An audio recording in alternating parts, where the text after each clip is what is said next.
बिस्मिल्लाहिर्रहमानिर्रहीम। अस्सलाम वालेकुम। मैं शेजीउल्लाह फिरासत। आप देख रहे हैं नेशनल और इंटरनेशनल न्यूज पर मुश्तमिल 4 TV का खुसूसी खबरनामा दुनिया भर से, यानी खबरें आपकी नजर से। सबसे पहले हेडलाइंस।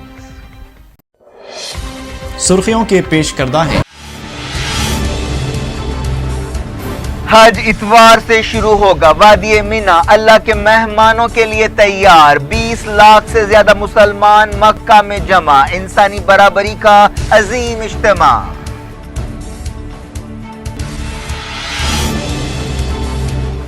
मक्का में टेम्परेचर 42 डिग्री। हज को खुशगवार और पुरसुकून बनाने के लिए पूरी सऊदी मिशनरी चौकस।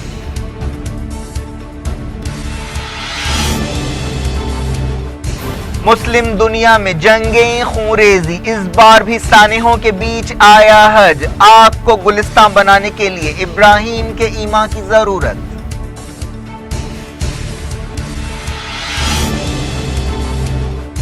इमरान खान ने लिया हलफ, कहा करप्शन के खिलाफ कार्रवाई करेंगे, किसी फौजी जनरल का सर पर हाथ नहीं।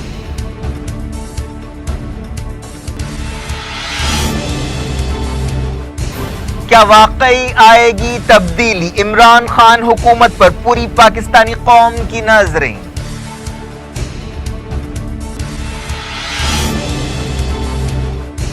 खाना नहीं, दवाएं नहीं, सड़कों पर तैरती लाशें। केरला में सैलाब की सूरत हाल भयानक हो गई। ओहदेदारों ने कहा और बारिश हो सकती है।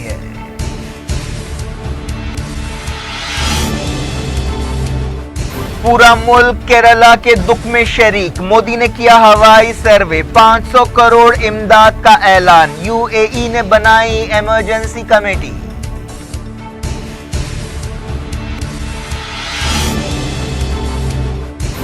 पादरी को रिहा नहीं किया गया तो खामोश नहीं बैठेंगे। ट्रंप ने दी तुर्की को वार्निंग। तुर्क अदालत ने अपील रद्द कर दी।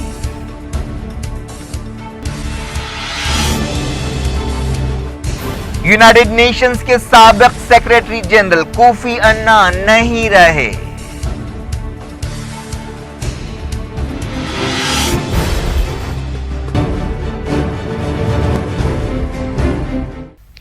हेडलाइंस आपने देखी। अब खबरों की तफसील की तरफ आपको ले चलते हैं। सबसे पहले बात करते हैं हज की।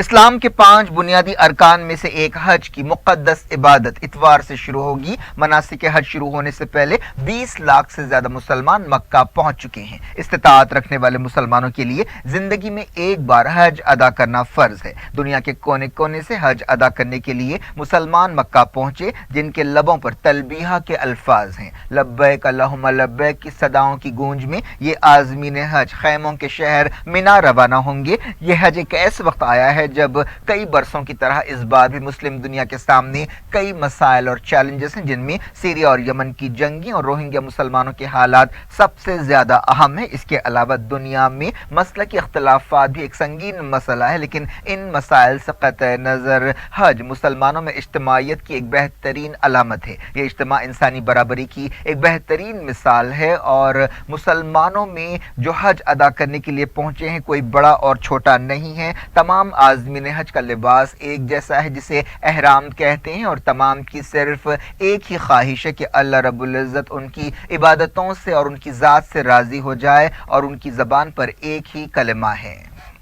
मीना में क़याम के बाद ये लाखों मुसलमान पीर को मैदान अरफात में जमा होंगे और वक़ूफ़ अरफात के साथ ही ये खुशनसीब मुसलमान हज की सआदत हासिल कर लेंगे। वक़ूफ़ अरफात हज का सबसे बड़ा रुकन है। इसी मकाम से पैगम्बर इस्लाम हज़रत मोहम्मद मुस्तफ़ा सल्लल्लाहु अलैहि वसल्लम ने हज्जतुल विदा का तारीख़ी खुतबा दिया था, जिसमें आप सल्लल्लाहु अलैहि वसल्लम ने बराबरी का बेमिसाल दर्स दिया था और लोगों को, ख़ासतौर पर मुसलमानों को, एक दूसरे के हुकूक़ के बारे में बताया था। मैदान अरफात में हज की सआदत हासिल करने के बाद हाजी मुज़दलिफा जाएंगे और वहां शैतान को मारने के लिए कंकरियां जमा करेंगे। इसके बाद 3 दिनों तक मिना में शैतान की अलामतों को कंकर मारे जाएंगे, जिसे रमी जमार कहा जाता है। हज के अख्ताम पर हाजी अपने बाल कटवाएंगे और हजरत इब्राहीम अलैहिस्सलाम की अजीम कुर्बानी की याद में जानवरों को ज़ुबा करेंगे। हज एक बहुत मेहनत मशक्क़त वाली इबादत है। इन दिनों मक्का में काफ़ी गर्मी है। टेम्परेचर 42 डिग्री के आसपास बताया जा रहा है। حج کے دوران حاجیوں کو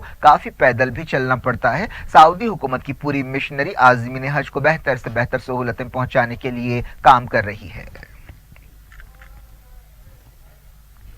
یہ حج ایک ایسے وقت ادا کیا جا رہا ہے جب عالم اسلام کے ساتھ ساتھ سعودی عرب میں بھی کئی مسائل پائے جاتے ہیں۔ جہاں ایک طرف سعودی حکومت یمن جنگ میں اپنے ہاتھ گاڑے ہوئے ہے، وہیں شاہی خاندان میں بھی بے چینی پائی جاتی ہے۔ اس کے علاوہ جب سے 32 سالہ محمد بن سلمان کراؤن پرنس بنے ہیں، ایران کے ساتھ سعودی عرب کے اختلافات بہت بڑھ گئے ہیں، جس کی وجہ سے کئی ذیلی مسائل پیدا ہو رہے ہیں۔ اس کے علاوہ سعودی عرب اور اس کے اتحادیوں نے قطر کے ساتھ تعلقات توڑ لیے ہیں۔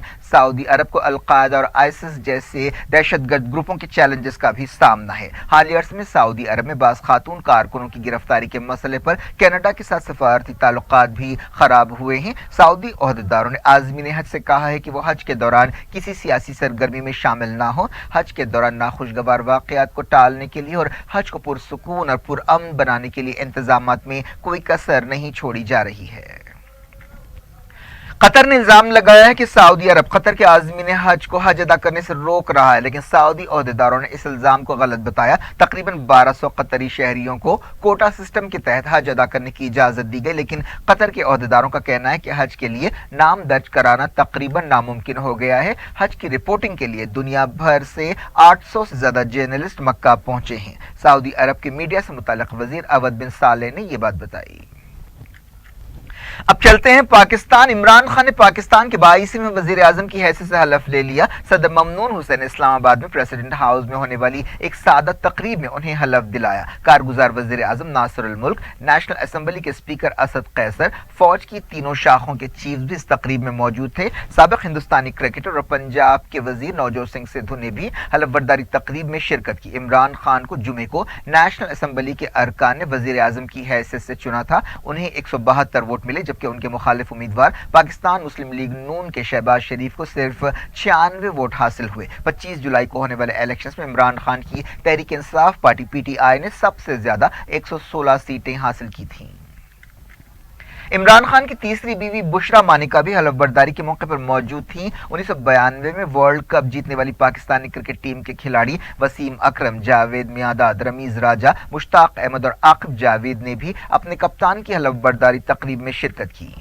وزیر اعظم کی حیثیت سے چنے جانے کے بعد عمران خان نے کہا کہ میں تبدیلی لانے کا موقع دینے کے لیے پاکستانی قوم کا شکر گزار ہوں۔ اس تبدیلی کا ملک کو 70 سال سے انتظار ہے۔ انہوں نے کہا کہ سب سے پہلے ہمیں بڑے پیمانے پر کرپشن کے خلاف کارروائی کرنی ہوگی۔ انہوں نے کہا کہ ڈاکوؤں کو کوئی موقع نہیں دیا جائے گا اور کالے دھن کو واپس لایا جائے گا۔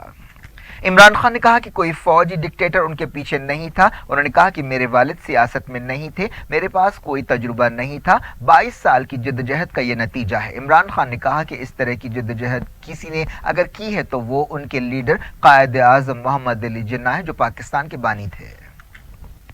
عمران خان کی بیوی بشرا مانیکا نے پاکستانی عوام کے نام اپنا پہلا پیام دیتے ہوئے کہا ہے کہ حکومتیں آنی جانی چیز ہے، وہ آج خوش نہیں بلکہ ڈری ہوئی ہیں۔ اللہ تعالیٰ نے ہم پر ملک کی بہت بڑی ذمہ داری ڈالی ہے۔ بشرا مانیکا نے کہا کہ عمران خان کا مقصد پاکستان سے غریبی کو ختم کرنا، صحت اور تعلیم کے سسٹم کو بہتر کرنا ہے۔ اب پوری پاکستانی قوم کی نظریں اس بات پر ہے کہ عمران خان کس طرح کی حکومت دیتے ہیں۔ حلف برداری کی تقریب انتہائی سادگی سے ہوئی، جس کو کافی سراہا جا رہا ہے۔ مہمانوں کو صرف چائے اور بسکٹ پیش کیے گئے۔ ایک کرکٹر سے لے کر وزیر اعظم تک عمران خان کا سفر بہت دلچسپ اور چیلنجز سے بھرا ہوا رہا۔ عمران خان نے 1992 میں پاکستان کو اپنی کپتانی میں کرکٹ ورلڈ کپ دلایا۔ آکسفورڈ میں پڑھنے والے عمران خان نے 1996 میں اپنی تحریک انصاف پارٹی شروع کی تھی اور 22 سال کی جدوجہد کے بعد انہوں نے پاکستانی سیاست سے مسلم لیگ نون اور پیپلز پارٹی کے دبدبے کو ختم کیا۔ عمران خان سب سے پہلے 2002 کے الیکشنز میں رکن پارلیمنٹ بنے۔ انہوں نے کرکٹ سے ریٹائرمنٹ کے بعد اپنی ماں کی یاد میں شوکت خانم میموریل کینسر ہاسپٹل بنایا۔ 65 سالہ عمران خان کی پارٹی میں حکومت کے پہلے 100 دنوں کے لیے ایک پروگرام بنایا گیا ہے، جس میں ملک کے معاشی اور انتظامی مسائل سے نمٹنے کا ایک خاکہ پیش کیا گیا ہے۔ عمران خان اپنے کھیل کے دنوں میں نہ صرف پاکستان بلکہ دنیا بھر کی عورتوں میں کافی مشہور تھے۔ انہوں نے 3 شادیاں کی۔ ان کی پہلی 2 شادیاں طلاق پر ختم ہوئیں۔ سب سے پہلے انہوں نے 1995 میں ایک ارب پتی انگریز کی بیٹی جمائمہ گولڈ سمتھ سے شادی کی تھی۔ یہ شادی 9 سال چلی۔ جمائمہ عمران خان کے 2 بچوں کی ماں ہے۔ اس کے بعد T V anchor Reham Khan کے ساتھ 2014 میں ان کی شادی صرف 10 مہینے قائم رہی۔ इस साल के शुरू में तहरीक इंसाफ के लीडर ने बुशरा मानिका नामी खातून से शादी की। बुशरा को उन्होंने अपनी रूहानी रहनुमा भी करार दिया है। बुशरा मानिका के साथ उनकी शादी पर कई सवाल भी उठाए गए, क्योंकि जिस वक्त इमरान खान से उनकी मुलाकात हुई थी वो पहले से शादीशुदा थी और बच्चों की मां थी। इमरान खान ने 1971 से लेकर 1992 तक पाकिस्तान के लिए क्रिकेट खेली और वो पाकिस्तान के और दुनिया के एक बेहतरीन ऑलराउंडर समझे जाते थे। सीरिया की हुकूमत मुल्क में इस्तेहकाम लाने की कोशिशों के नाम पर अमरीका के एक मंसूबे को पैसा देने पर सऊदी अरब से काफी नाराज है। सीरिया की वजारत खारजा के एक ओहदेदार ने सऊदी अरब से कहा कि वो खित्ते में अपनी खतरनाक पॉलिसियां और खेल बंद कर दे। जुमे के दिन सऊदी अरब ने ऐलान किया था कि उसने नॉर्थ ईस्ट सीरिया में अमरीका के एक मंसूबे के लिए $100 मिलियन जारी किए। इन इलाकों में पहले ISIS का कंट्रोल था। वाशिंगटन में सऊदी अरब के सफारत खाने ने कहा कि इस ताउन से इलाके के लोगों को दोबारा बसाने की कोशिशें की जाएंगी जो ISIS की से काफी तबाह हो गए और बहुत बुरे हालात में है। अमेरिका के स्टेट डिपार्टमेंट ने इस मदद के लिए सऊदी अरब का शुक्रिया अदा किया, लेकिन सीरिया की वजारत खारजा के ओहदेदार ने साना न्यूज एजेंसी से कहा कि सऊदी अरब का यह कदम मुजरिमाना है और सिक्योरिटी काउंसिल की करारदादों की खिलाफ वर्जी है। सीरिया की सरकारी फौज ने इदलीब सूबे में कई कामयाबियां हासिल की हैं। इदलीब वो आखिरी सूबा है जहां पर ISIS का असर अब भी है। सरकारी फौज इत्तेहादियों ने एक के बाद एक तमाम इलाकों से ISIS और दूसरे दहशतगर्द ग्रुपों को शिकस्त दी है। इदलीब के कई मकामात पर सरकारी फौज एक ऑपरेशन कर रही है। बुलेटिन के इस हिस्से की शुरुआत में सबसे पहले केरला के सैलाब की बात। केरला में सैलाब की सूरत हाल बहुत भयानक होती नजर आ रही है। वजीर आजम नरेंद्र मोदी ने मुतासरा इलाकों की मदद के लिए 500 करोड़ रुपए देने का ऐलान किया। यह इमदाद पिछले हफ्ते वजीर दाखिला राजनाथ सिंह की तरफ से ऐलान की गई 100 करोड़ रुपए की इमदाद के अलावा होगी। वजीर आजम मोदी ने सैलाब में हलाक लोगों के रिश्तेदारों के लिए 2-2 लाख रुपए एक्सग्रेशिया और बुरी तरह जख्मियों के लिए 50-50 हजार रुपए एक्सग्रेशिया का भी ऐलान किया। यह रकम प्राइम मिनिस्टर्स रिलीफ फंड से दी जाएगी। मोदी ने केरला हुकूमत को यकीन दिलाया कि रियासती हुकूमत की दरखास्त के मुताबिक अनाज, दवाएं और दूसरा राहत का सामान पहुंचाया जाएगा। वजीर आजम ने ट्विटर पर कहा कि बचाव ऑपरेशन के लिए NDRF टीम, BSF, CISF और रैपिड एक्शन फोर्स की कंपनियों को तैनात किया गया है। उन्होंने कहा कि एयरफोर्स, आर्मी, नेवी और कोस्ट गार्ड इमदादी सरगर्मियों में हिस्सा ले रहे हैं। उन्होंने कहा कि फंसे हुए लोगों को बचाना सबसे अहम बात है। वजीर आजम ने ओहदेदारों के साथ केरला की सैलाब की सूरत हाल का जायजा लिया। उन्होंने मुतासरा इलाकों का हवाई सर्वे किया। हवाई सर्वे के दौरान केरला के governor, chief minister P. Vijayan, मरकजी वजीर KJ अल्फोंस और रियासती हुकूमत के ओहदेदार उनके साथ थे। वजीर आजम ने बारिश और सैलाब से होने वाले जानी और माली नुकसान पर गहरे दुख का इजहार किया। सैलाब की सूरत हाल के बारे में वजीर आजम चीफ मिनिस्टर विजयन के साथ मुसलसल राब्ते में हैं। केरला के सैलाब से मुतासरा इलाकों से रोंगटे खड़े कर देने वाली कहानियां सामने आ रही हैं। कई जगह लाशों को सड़कों पर तैरता हुआ देखा गया। सड़कें टूट फूट गई हैं। खाना और दवाएं, कीमती चीजें बन गई हैं। पूरे मुल्क में केरला में सैलाब से मुतासरा लोगों के लिए फंड्स जमा किए जा रहे हैं और केरला का दुख और दर्द पूरे मुल्क में महसूस किया जा रहा है। मौसम ओहदेदारों ने वार्निंग दी है कि केरला में और ज्यादा बारिश हो सकती है, जिससे बहुत ज्यादा खराब सूरत हाल होने का अंदेशा पैदा हो गया है। रियासत के 14 में से 11 जिलों में रेड अलर्ट है। दूसरी रियासतों से मदद पहुंचाने की कोशिशें भी शुरू हो गई हैं। बिहार, गुजरात, महाराष्ट्र, उड़ीसा और दिल्ली के चीफ मिनिस्टर्स ने केरला के लोगों के लिए मदद का ऐलान किया है। ओहदेदारों ने कम से कम 324 लोगों के हलाक होने की तस्दीक की है, लेकिन ये तादाद और ज्यादा हो सकती है। इसे पिछले 100 साल में केरला का सबसे बदतरीन सैलाब बताया गया है। 3 लाख से ज्यादा लोग जो बेघर हुए हैं उन्हें रिलीफ कैंपों में रखा गया है। कई खलीजी मुल्कों खासतौर पर UAE से केरला को इमदाद भेजने की तैयारियां की जा रही हैं। ताज़ा बारिश की वजह से कई जगह चट्टानें खिसकने के वाक़यात पेश आए हैं। अपोजिशन पार्टियों ने कहा है कि केरला के सैलाब को कौमी आफत करार देना चाहिए। NDRF की 58 टीमें इमदादी सरगर्मियों में हिस्सा ले रही हैं। इसे अब तक का सबसे बड़ा ऑपरेशन बताया गया है। UAE की हुकूमत ने कहा है कि हम और हिंदुस्तानी कम्युनिटी मिलकर केरला में मुतासरा लोगों की मदद करेंगे। UAE के सदर की तरफ से जारी एक बयान में ये बात कही गई। सदर ने मुतासरा लोगों की मदद के लिए एक नेशनल इमरजेंसी कमेटी बनाने का ऐलान किया। UAE में केरला के लोगों की बहुत बड़ी तादाद रहती है। सदर शेख खलीफा की तरफ से जारी एक बयान में इस कमेटी को बनाने और मदद करने की बात कही गई है। UAE के नायब सदर और वजीर आजम और दुबई के हुक्मरान शेख मोहम्मद बिन राशिद अल मखतूम ने भी कहा कि सैलाब से मुतासरा लोगों की मदद करना UAE की खुसूसी जिम्मेदारी है। यूनाइटेड नेशंस के साबिक सेक्रेटरी जनरल कोफी अन्नान नहीं रहे। स्विट्जरलैंड के बर्न शहर के एक हॉस्पिटल में उन्होंने अपनी आखिरी सांस ली। वो पिछले कुछ दिनों से बीमार थे। 80 साल कोफी अन्नान 1997 से 2006 तक तकरीबन 10 साल यूनाइटेड नेशंस के सेक्रेटरी जनरल रहे। उन्हें 2001 में अमन का नोबेल इनाम दिया गया था। कोफी अन्नान का ताल्लुक अफ्रीका के मुल्क घाना से था। यूनाइटेड नेशंस के मौजूदा सेक्रेटरी जनरल एंटोनियो गुटेरेस ने कहा कि कोफी अन्नान अच्छाई की एक ताकत थे। यूनाइटेड नेशंस के साथ उनकी मियाद के दौरान कोई बड़े तनाज़ात नहीं हुए। वो यूनाइटेड नेशंस के 7वें सेक्रेटरी जनरल थे। कोफी अन्नान ने 1965 में नाइजीरिया की एक औरत पीटी एला से शादी की थी। उनकी एक बेटी और एक बेटा है। सेक्रेटरी जनरल की हैसियत से उन्होंने जो ओहदा संभाला था उससे पहले भी उन्होंने कई अहम सफारती जिम्मेदारियां पूरी की। वो यूनाइटेड नेशंस की पीस कीपिंग फोर्स के एक ओहदेदार और साबिक युगोस्लाविया में खुसूसी सफीर रहे। उन्होंने सेक्रेटरी जनरल की हैसियत से अपनी यादों पर एक किताब भी लिखी है।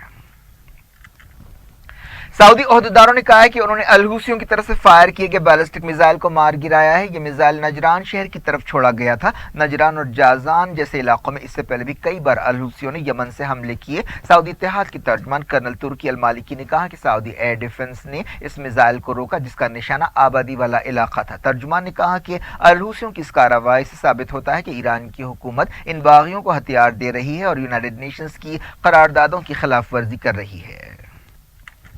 इस दौरान एक रिपोर्ट में ओहदेदारों के हवाले से कहा गया कि यमन के सादा में हाल ही में सऊदी अरब ने जिस बम से हमला किया था वो अमेरिका ने दिया था। CNN ने एक्सपर्ट्स के हवाले से बताया कि ये 227 किलो का एक लेजर गाइडेड बम था। इस हमले में 40 यमनी बच्चे जाँ बहक हुए थे। इसके अलावा 11 दूसरे लोग भी हलाक हुए थे और कई लोग हलाक और जख्मी हुए थे। जख्मियों में भी कई बच्चे शामिल थे।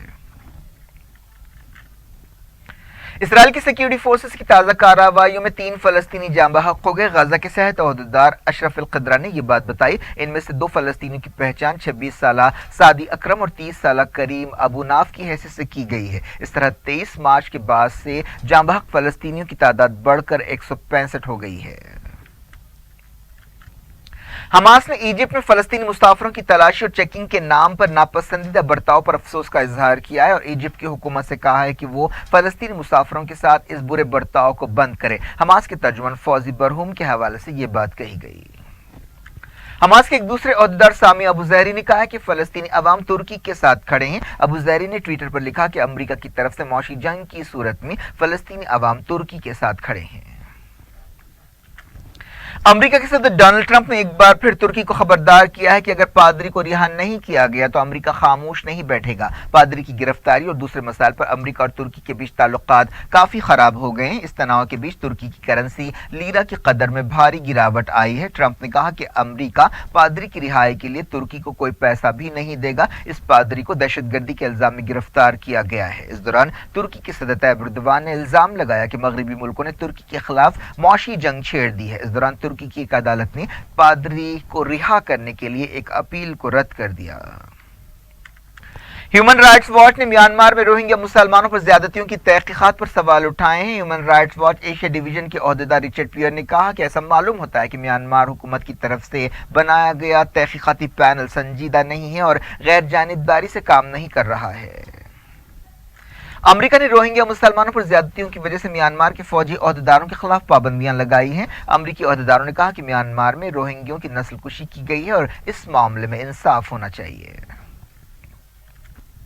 बॉलीवुड अदाकारा प्रियंका चोपड़ा और अमरीकी सिंगर निक जोनास की मंगनी हो गई है। इस बात का बाकायदा ऐलान कर दिया गया। हफ्ते को मुंबई में एक्ट्रेस प्रियंका चोपड़ा के घर पर पंजाबी तरीके से मंगनी की रस्म अदा की गई। निक अमेरिका के एक मशहूर सिंगर हैं। मंगनी की तस्वीरें भी जारी की गई। निक प्रियंका से उम्र में काफी छोटे हैं।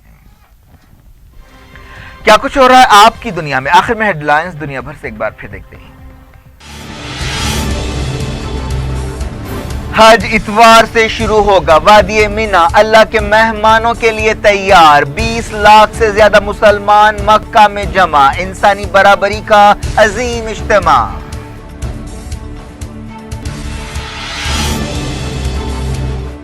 मक्का में टेम्परेचर 42 डिग्री। हज को खुशगवार और पुरसुकून बनाने के लिए पूरी सऊदी मिशनरी चौकस।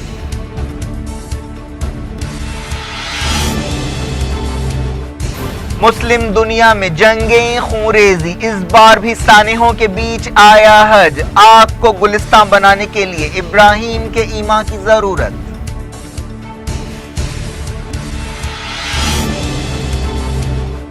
عمران خان نے لیا حلف، کہا کرپشن کے خلاف کارروائی کریں گے، کسی فوجی جنرل کا سر پر ہاتھ نہیں۔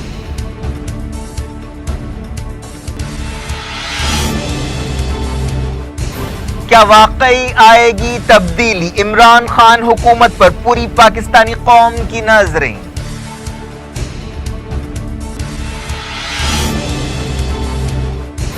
کھانا نہیں، دوائیں نہیں، سڑکوں پر تیرتی لاشیں، کیرالہ میں سیلاب کی صورتحال بھیانک ہو گئی، عہدیداروں نے کہا اور بارش ہو سکتی ہے۔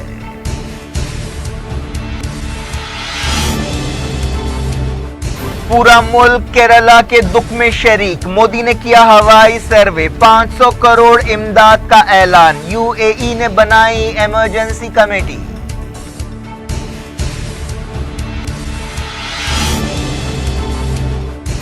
پادری کو رہا نہیں کیا گیا تو خاموش نہیں بیٹھیں گے، ٹرمپ نے دی ترکی کو وارننگ، ترک عدالت نے اپیل رد کر دی۔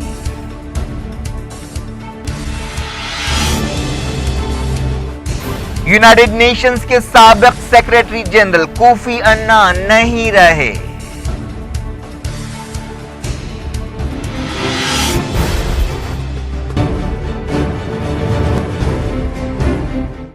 یہ تھی آج کی خبریں، ہم شجیع اللہ فراست کو دیں اجازت اور اپنا بے حد خیال رکھیں۔ اللہ حافظ۔